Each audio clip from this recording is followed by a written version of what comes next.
Okay, this lesson is lesson, I think it's section 7.1.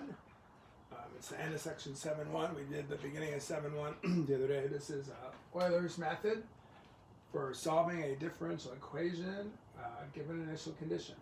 So we learn how to kind of solve a differential equation with a slope field. We don't really solve it, but we look at the pictures.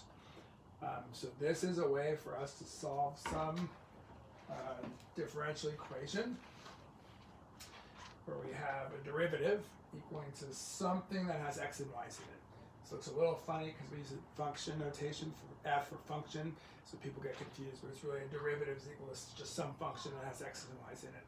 And I'll show you an example problem in just a second. To use this method, we have to have an initial solution. So we need to know one of the solutions of that differential equation, and then we're going to use that solution to find other solutions. You might remember, this is going to feel a little bit like Newton's method for finding zeros. Did this back in chapter, 4 or something like that, when we first did derivatives. It was the next solution equals the previous solution minus the derivative evaluated at that last solution divided by the function evaluated at that last solution. Or maybe these are switched, I'm not really sure. To be honest, it doesn't matter. It's going to look and feel a little bit like that. It's a little different because this was finding zeros. This is just solving an equation. So we're going to approximate solutions to the equation. So let me erase this here. I'm going to show you the formula. It's going to look similar to that a little bit. I'm also going to send you the formula. I actually already have these. These were on the 7.1 notes that I attached on Friday, so if you want to look at them. The basic idea is to find a new solution. So this is a new solution. Okay, I'm going to use the same notation that's on here. The notation doesn't really matter, but it's something to memorize. It equals the old solution. Again, looking similar to Newton's method, right? Plus some number h times that derivative evaluated at the old solution. Previous solution.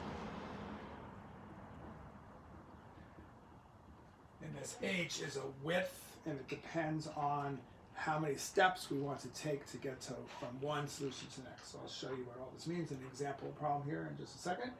I'll leave that on there for a second. It's in your notes. It's also in your book. And it's going to be a lot easier, make a little bit more sense, I think, when you see that explanation.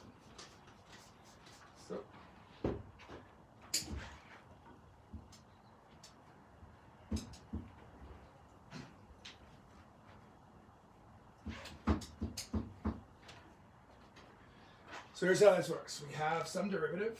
Let's just say dy dx equals x minus y. Similar to maybe one we did on the slope fields. We could do a little slope for this, but we don't have a way to solve this, a method to solve this yet.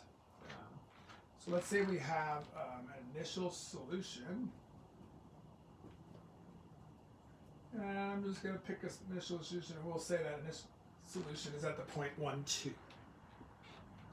So the way this works is that you'll be given an initial solution, and then you'll be given an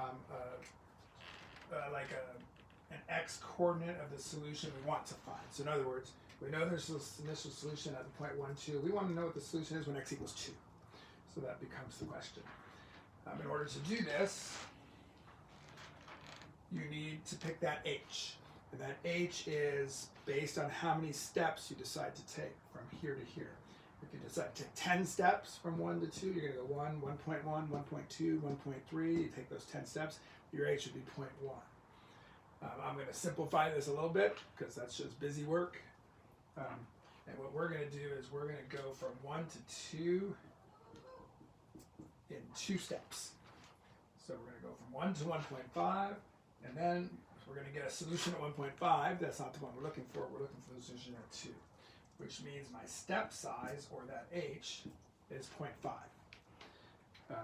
For these problems in the book, you can use your calculator. Some of them, the numbers don't come out nice. I'm going to make this numbers come out really nice. So what we're going to do is this. We're going to apply that formula now. We're going to take that initial solution, which is 2, and we're going to add to that. And what we're going to add to that is the step size, which is 0.5.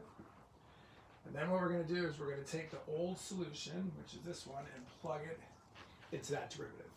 So x is 1, y is 2, 1 minus 2 is negative 1. We do that little math, pretty simple, right? 2 plus negative 0.5, so we get 1.5. So now we have a new solution.